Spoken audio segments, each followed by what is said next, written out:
하나님은 거룩하신 분이십니다. 그러므로 거룩하신 하나님과 교제하고 하나님께 나아가서 은혜를 입기 위해서는 누구나 의로운 자가 되어야만 합니다. 거룩하신 하나님이 불의한 자와 함께 교제하거나 불의한 자에게 나눠줄 수가 없는 것을 아셔야 되는 것입니다. 그러므로 사람들의 관심은 언제나 어떻게 의로운 자가 되어서 하나님과 더 친밀한 교제하고 하나님도 풍성한 은혜를 입을 것인가에 대한 관심이 항상 있었습니다. 그래서 나오는 것들이 이스라엘 백성들은 자기들만을 하나님이 선택에 따라 선민, 택함받지 못한 사람들 이방인으로 분류해서 선민과 이방인의 분류를 스스로 했던 것입니다. 또 당시 유대인들은 자신들만 하나님의 선택한 백성이었기 때문에 자신들에게 지키라고 준 말씀의 율법을 잘 지키면 의로워진다고 해서 율법을 지키는 일을 힘썼습니다. 그래서 남자들은 할례를 받는 것이 율법이다. 그래서 할례를 지키는 사람, 또 그렇지 않다, 관계없이 하나님은 믿음으로 우리를 구원한다. 그래서 무할례파가 또 있었습니다. 끊임없이 지금 우리들 속에도 마찬가지입니다. 내가 이렇게 하면 하나님이 더 나를 잘 받아주시겠지, 나와 교제해 주시겠지, 나한테 복을 주겠지 하는 생각들을 많이 갖고 있는 것입니다. 그런데 바울은 로마 교인들에게 단호하게 이렇게 말합니다. 로마 3장 10절에 기록된 바 의인은 없나니 하나도 없으며 깨닫는 자도 없고 하나님을 찾는 자도 없고 다 치우치 함께 무익하게 되고 선을 행하는 자는 없나니 하나도 없다. 다시 말하면 하나님 앞에서 스스로 의롭게 되고 내 힘으로 하나님께 나아가서 교제하고 하나님의 은혜를 받을 만한 의롭고 깨끗한 사람이 이 땅에 있다 없다? 없다고 하는 것입니다. 이런 처절한 절망 가운데 있을 때 끊임없이 우리는 어떻게 하면 하나님께 가까이 나아가서 하나님과 친밀한 교제하면서 하나님의 은혜를 공급받을 수 있을까에 대한 것이 목마름이 항상 있었습니다. 그래서 우리에게 예수를 믿으면 믿음으로 의로워진다, 믿음으로 구원받는다, 예수님 때문에 하나님과 교제할 수 있고 예수님 때문에 우리는 은혜를 입을 수 있다고 아무리 가르쳐줘도 우리 속에 항상 그런 부분에 갈증이 있었기 때문에 그런 틈을 타서 은밀하게 거짓 교사들, 이단들이 들어오는 것입니다. 갈라디아 교인들에게도 믿음으로 구원받고 믿음으로 의로워진 걸 알려줬지만 거짓 교사가 들어와서 교인들을 흔들어 놓은 것입니다. 아니야, 예수면 되는 게 아니야. 예수 믿기는 믿지만 율법을 지켜야 되는 거야. 남자는 할례를 받아야 의로워지는 거야 라고 했던 것이었습니다. 이런 이단 문제가 갈라디아 교인들을 흔들고 있을 때 바울이 올라가서 그 문제에 대해서 갈라디아 편지를 써서 이 문제를 수습해 나가는 장면이 있는 것입니다. 어떻게 바울 사도는 이렇게 사람들이 의로움을 갖고 하나님께 나아갈 길을 열을 것인가에 대해 혼돈하고 있을 때 바울이 오늘 본문에 어떻게 풀어가는 걸 볼 수 있겠습니다.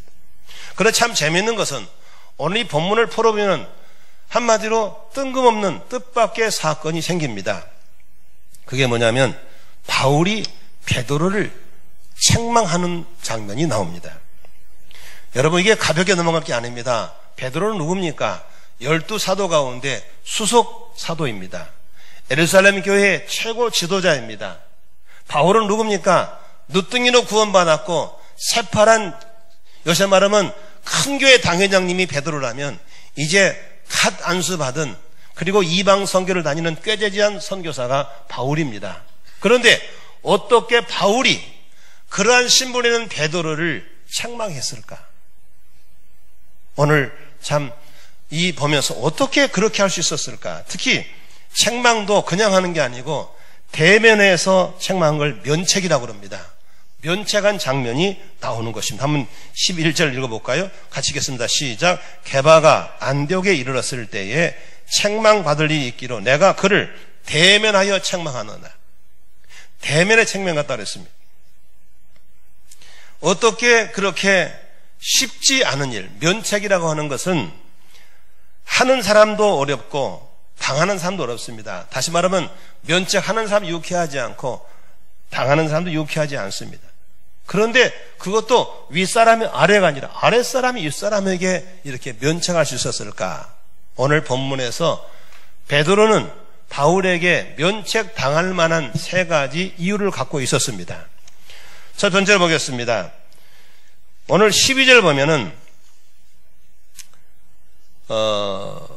베드로가 안디옥 교회를 방문했을 때 거기서 이방 사람과 함께 식사를 하고 있었습니다. 그런데 야고보에게서 온 어떤 사람들이 오는 걸 보고 베드로가 그들을 보고 두려워했다. 그래서 자리를 피해버렸다라고 써있는 것입니다. 따라합시다. 그들이 오니 그들을 두려워했던 베드로. 그게 12절 같이 한번 읽겠습니다. 시작. 야고보에게서 오는 어떤 이들이 이르기 전에 게바가 이방인과 함께 먹다가 그들이 오매 그가 할례자들을 두려워하여 떠나 물러가매라고 했습니다. 베드로가 뭐가 두려워서 그들이 오니까 자리를 피했을까? 여러분, 두려움이라고 하는 것은 언제 생긴지 아세요? 두려움은 죄책감 때문에 생기는 겁니다. 도둑이 재발 저린다고 잘못한 사람은 경찰만 보면 두렵습니다.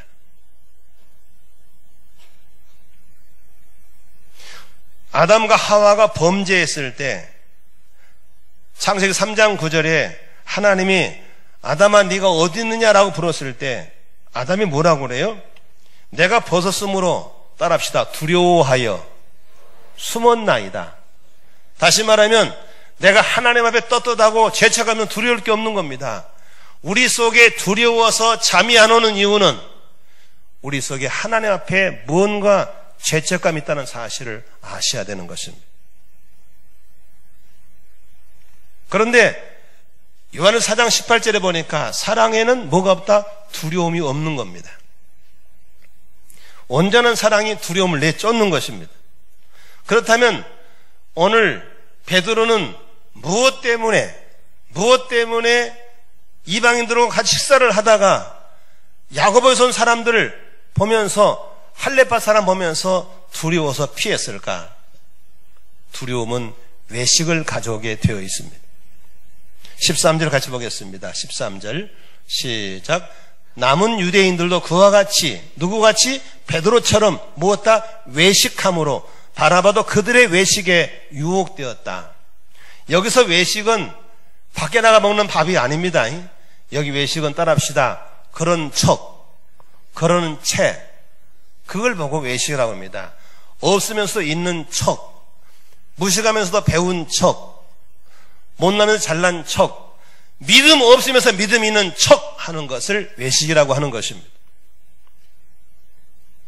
다시 말하면 베드로는 평상시에 나는 유대인이야, 유대인은 할례를 받아야 돼 이렇게 외치고 유대인이기 때문에 우리는 이방 거다고 놀면 안 돼 라고 가르쳐놓고 지금 누구하고 놀고 있는 거예요? 이방 사람과 밥을 먹고 있는 거예요.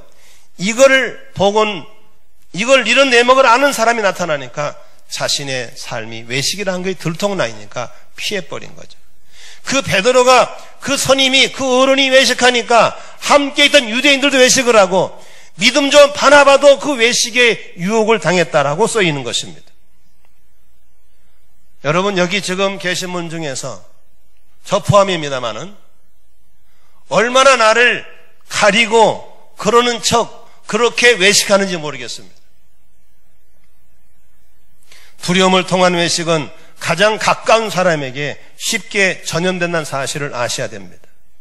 함께 밥을 먹던 유대인들이 베드로가 외식을 하니까 금방 외식을 따라하는 겁니다. 그리고 믿음이 좋았던 바나바도 그 외식에 유혹을 받았다라고 얘기하고 있는 것입니다.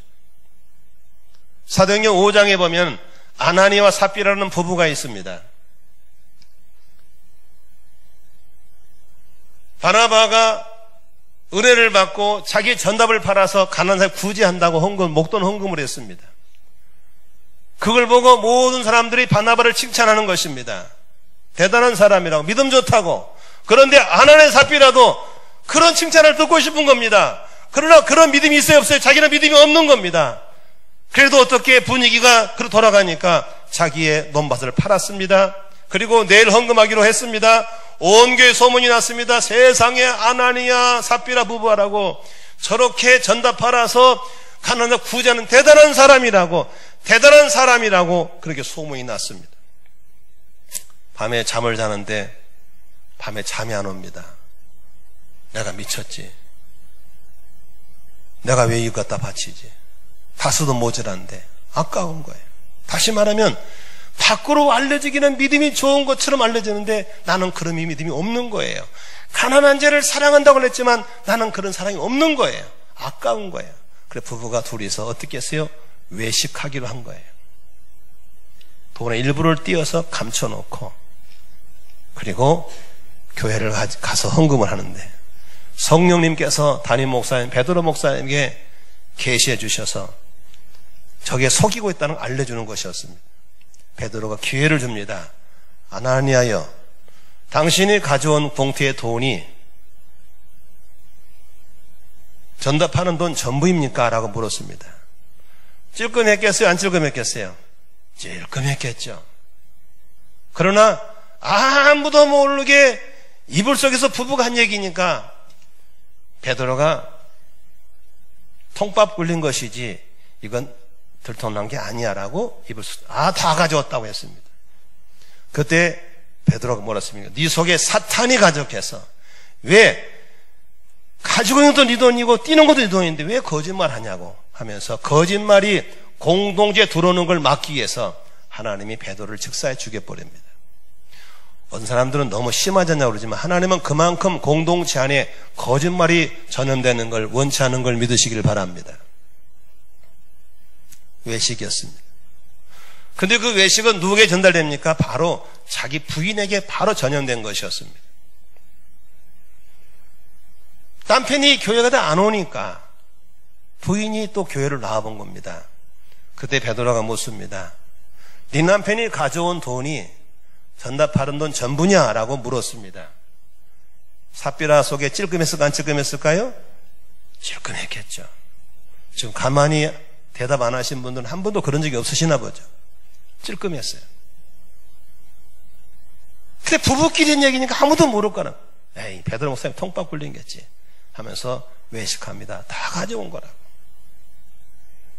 그럴 때 거짓말을 공동체에 뿌리는 걸 또 막기 위해서 하나님이 삽비로 데려가 버립니다. 그래서 역사 일에 부부가 거짓말해가지고 같은 날 동시에 죽어 장례치는 것이 성경에 기록되어 있는 것입니다. 여러분, 가장 가까이 지낸 아내에게 나의 외식이 전염되는 겁니다. 거짓말이 전염되는 겁니다. 하와가 따먹은 선악과 남편이 따먹고 전염되는 것입니다. 여러분, 예수님 당시에 존경받던 종교 지도자들이 누구였습니까? 바리새인과 사두개인과 서기관들이었습니다. 예수님은 항상 그들을 책망했습니다. 뭐라고? 외식한다고. 회칠한 무덤이라고. 독사의 자식들이라고 그랬습니다. 왜냐하면 겉은 화려한 무덤을 만들어 놓고 속에는 썩은 시신이 있다고 그랬습니다. 이중적인 삶을 예수님이 싫어한 줄로 믿습니다.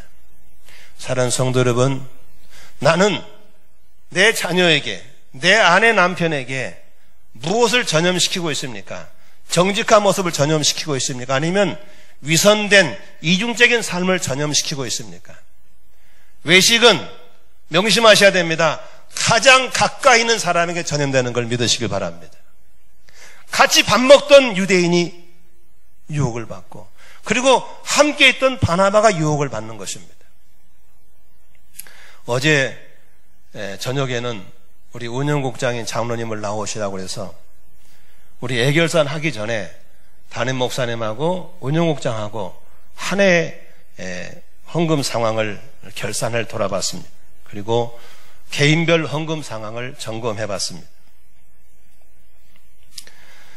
연말이 되어서 개인의 헌금 생활을 담임 목사로 점검할 때마다 힘쓰고 애써 주님 앞에 물질로 헌신하는 그 아름다운 모습들이 얼마나 감동적인지 모르겠습니다. 이 한 교회에서 교회를 개척해서 30년간의 목회를 하면은 거의 그 집에 숟가락 젓가락까지 다 알 수 있는 게 저의 상황입니다. 참 감동스럽게 벅차게 헌금하시는 분도 있는가 하면 어떤 경우는 외식으로 이어가는 그런 성도가 있다는 사실도 부인할 수 없습니다. 그 집 수입을 내가 뻔히 아는데 자기 형편에 11조 안 하면 쪽팔리니까 하는 척 하는 사람도 있습니다. 그리고 하나님 것을 야금야금 도둑질하는 도둑놈도 있습니다. 장로님하고 웃었습니다. 참 안타깝습니다. 여러분, 이렇게 외식하는 신앙생활은 누가 손해본 줄 아십니까? 가장 가까이 있는 자식이 똑같은 신앙을 대물림합니다. 부모가 외식하니까 자식도 외식하는 겁니다. 그리고 부모가 그렇게 하나님을 속이고 교회를 속이기 때문에 대물림의 가난을 물려줄 수밖에 없다는 사실을 어찌 그리 모르는지 모르겠습니다. 사랑하는 성도 여러분, 저의 권면을 불쾌하게 듣지 마시고 수제자인 베드로도 바울에게 책망 들은 것처럼 잘 들으셔서 그런 외식을 벗어나기를 주의 이름으로 축원합니다. 큰 소리로 아멘 하십시다. 대부분의 성도들은 정말 담임 목사가 감동을 먹을 정도로 열심히 헌금합니다. 그래서 우리 교회가 선교도 하고 구제도 하고 유지해 오는 겁니다. 그러나 간혹 마귀에게 속는 겁니다. 외식하는 건 속는 겁니다. 정직하게 살아시기를 주의 이름으로 축원합니다. 11조 정직하게 하십시오. 그거 몇 푼 띄어먹은다고 부자 되는 것 아니고 하나님의 정직하게 하는 겁니다. 그럼 하나님이 여러분 자식들이 정직하게 살게 될 것이고 여러분 자손 천대까지 하나님의 약속된 복을 물려주게 될 걸 믿으시기를 바랍니다. 그걸 아셔야 되는 것입니다. 신뢰라게 뭐는 게 믿고 맡기는 게 신뢰 아니겠습니까? 신앙이 무엇입니까? 믿고 기대하는 게 신앙 아니겠습니까? 하나님을 믿으시면 아멘 하십시다. 그분께 맡기는 겁니다. 그분이 우리를 축복할 걸 기대하고 사는 것이 신앙인 줄로 믿습니다. 그러나 외식은 안 되는 겁니다. 외식은. 그래서 바울이 감히 대사도인 베드로에게 왜 외식하냐고, 왜 당신이 외식하기 때문에 주변에 다 그렇게 유혹되지 않냐고 오늘 책망하고 있는 것입니다. 세 번째로 바울이 베드로를 책망한 이유는 어디 있습니까? 14절 보겠습니다. 한번 같이 읽을까요? 14절 시작. 그러므로 나는 그들이 복음의 진리를 따라 바르게 행하지 아니함을 보고 모든 자패에서 게바에게 이르되 내가 유대인으로서 이방인을 따르고 유대인답게 살지 아니하면서 어찌하여 억지로 이방인을 유대인께 살게 하려느냐 하였노라. 지금 14절에 그 대사도인 베드로가 이제 새파란 바울에게 책망 듣고 있는 이유가 어디 있습니까? 바로 14절에 복음의 진리를 따라 바르게 행하지 아니함을 보고 그랬습니다. 여러분 보세요. 베드로는 복음을 깨달은 사람입니까? 못 깨달은 사람입니까? 복음을 깨달은 사람입니다. 언제 깨달았죠? 보세요. 베드로는 사도행전 10장에 보면 고넬료가 초청을 하잖아요. 이방인 사람이. 그래서 안 간다고 하다가 하나님이 가라고 하니까 신방을 가거든요. 고넬료 집에 신방 가서 말씀을 전할 때 누가 오셨어요? 성령이 임한 걸 믿습니다. 안수할 때 방언이 터지고 기적이 일어나는 것입니다. 깜짝 놀랐습니다. 아니, 저 이방 사람들도 은혜를 받네? 저 이방 사람도 구원을 받네? 그러면서 베드로가 두 눈으로 똑똑하게 이방 사람도 구원을 받는 걸 본 거예요. 그래서 하나님 앞에 의롭게 되는 건 율법이 아니라 예수를 믿으면 된다는 사실을 베드로는 알고 있는 거예요. 그런데 이 진리를 알고 있으면서도 왜 진리 따라 살아가지 않는 것에 대해서 얘기하고 있는 것입니다.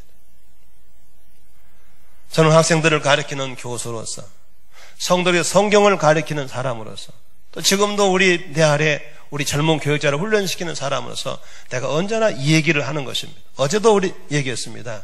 교육자들한테 설교가 어려워? 설교는 어려운 게 아니야. 강단에서 전하면 돼. 그러나 더 어려운 게 있어.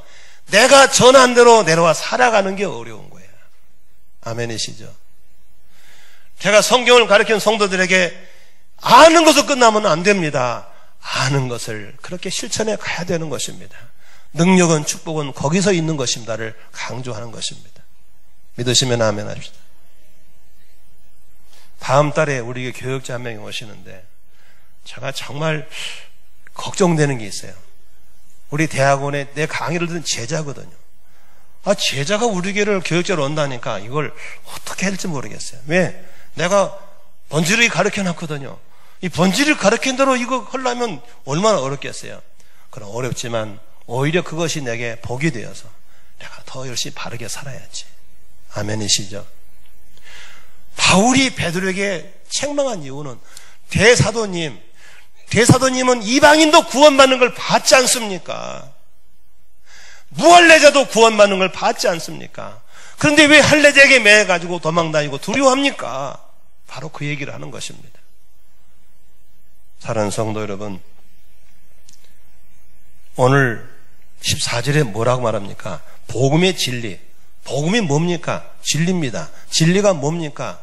바로 예수 믿으면 이방이건 선민이건 다 구원받는 걸 믿으시기를 바랍니다.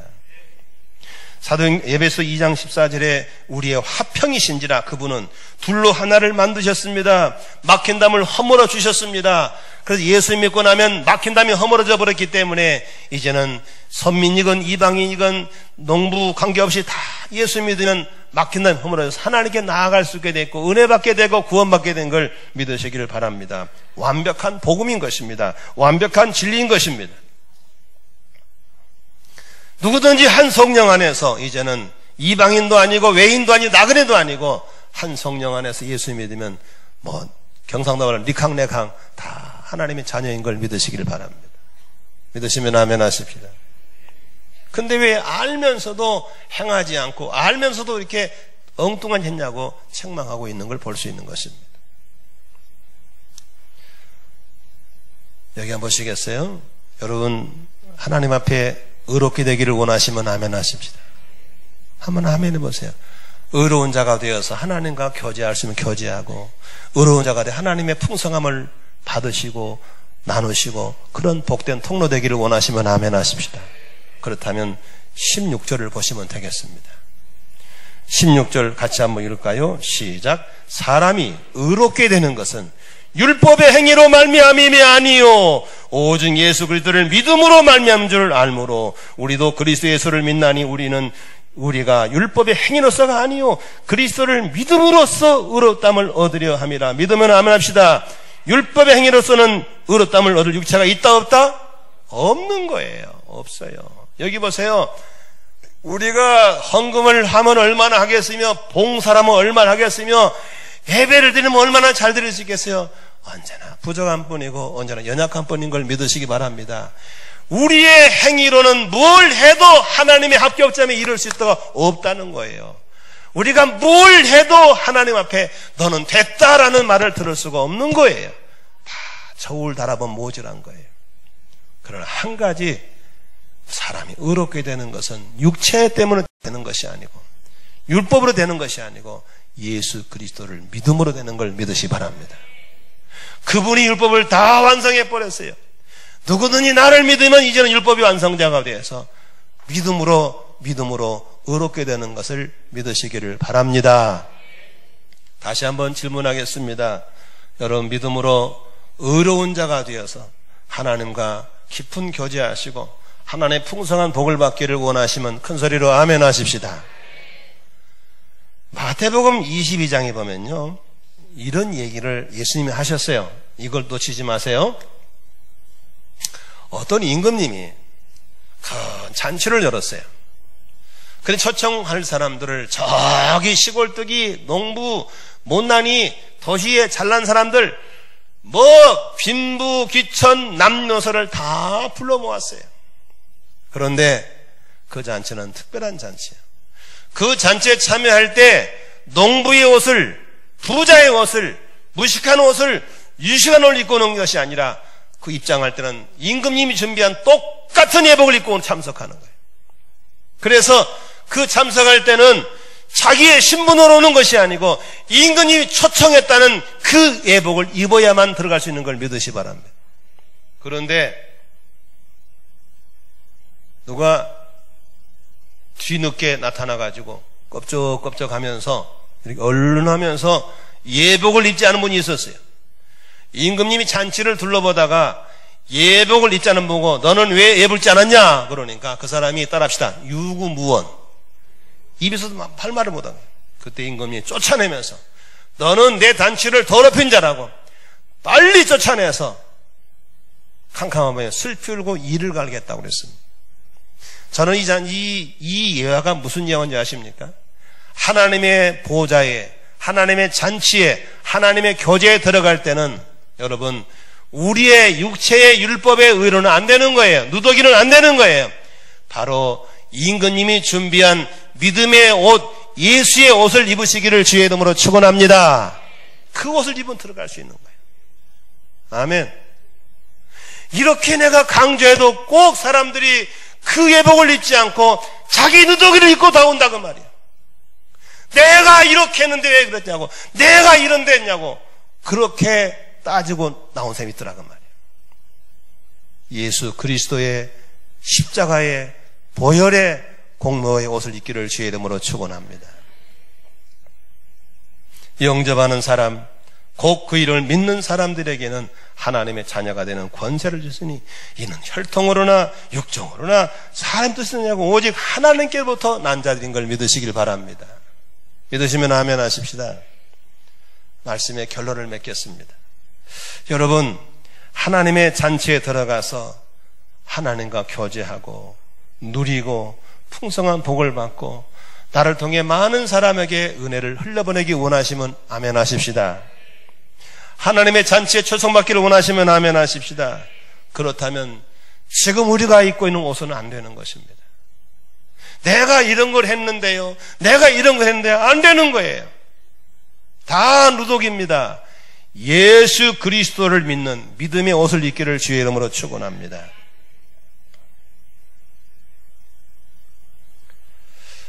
좀 설교와는 약간 각도가 빛난 얘기인데 좀 그래도 들으시면 좋겠습니다. 제가 어제 그제 금요일 날 안산 동산교회 원로 목사가 되신 김인주 목사님하고 점심을 먹고 또 그 형님하고 시간 낸다 해서 목욕을 둘이 갔어요. 이제 뭐 친하니까 이런저런 얘기하다가 제가 그 형님한테 이런 걸 물어봤어요. 형님, 내가 고민이 하나 있는데 좀 도와주실래요? 그랬더니 얘기해보래. 제가 이제 목회를 좀 잘해서 좋은 목사로 마무리하고 싶어서 성경을 좀 더 많이 읽으려고 그러고 내가 하루에 정한 기도 시간이 있어서 하루에 3시간씩 내가 기도를 하려고 늘 하는데 잘 안 돼요. 근데 교인들은 목사님이 성경을 많이 본 줄 알고 기도를 많이 한 줄 아는데 난 사실 그렇지 못해서 괴로워요. 그런데 내가 보니까 형님은 한번 마음먹으면 해버리더라고. 어떻게 김인주 목사님 마음먹으면 하는데 나는 마음먹으면 안 됩니까? 그렇게 했더니 씩 웃으면서 안 돼. 너처럼은 안 돼. 너는 안 되게 돼 있어. 그래. 그러면 되는 거 좀 가르쳐 주라고. 그랬더니 한 가지 있는데 해볼래? 그래. 혹시 여러분도 저처럼 그렇게 늘 자주 작심삼일 되신 분 중에서 해보고 싶으신 분 한번 아멘 해보세요. 그럼 아멘 사람만 내 말을 들으면 돼요. 안 하시면 들을 필요가 없어요. 어떻게 하냐니까 너를 책망하고 너를 야단칠 사람이 주변에 있냐고 그래. 그러고 보니까 나를 향해서 너 있다 그러면 안 돼 라고 야단칠 사람이 별로 없는 것 같아.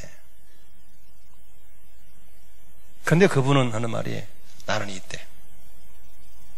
수십 년 동안 친구들끼리 매달 한 번씩 모이는데 모여서 신나게 야 네가 큰 교회 목사냐 이 새끼야. 그따 그러면 안 돼 새끼야.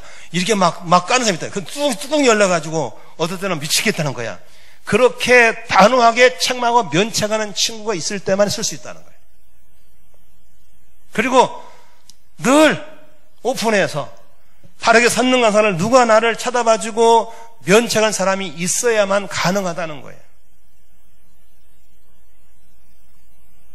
저는 기껏 해봐야 우리 아내가 좀 야금야금 바가지 그는 거 외에는 누가 와서 너 있다 그러냐고 나한테 야단친 사람이 별로 없어요. 그러니까 내가 스스로 나한테 너무 후한 점수를 주는 거야. 스스로 나를 위로해버린 거야. 그게 늘 넘어지고 버벅거리고 있는 거예요. 여러분, 지금 군본상으로 바울이 베드로를 면책할 수 있습니까? 어렵습니다. 감히 바울이 베드로에게 공개적으로 면책했다고 하는 것은 십자가의 보혈이 오염되지 않고 믿음으로 구원받는 이 진리가 오염되지 않게 하려는 펄펄 끓는 열정이 있었기 때문에 감히 면책한 줄로 믿습니다.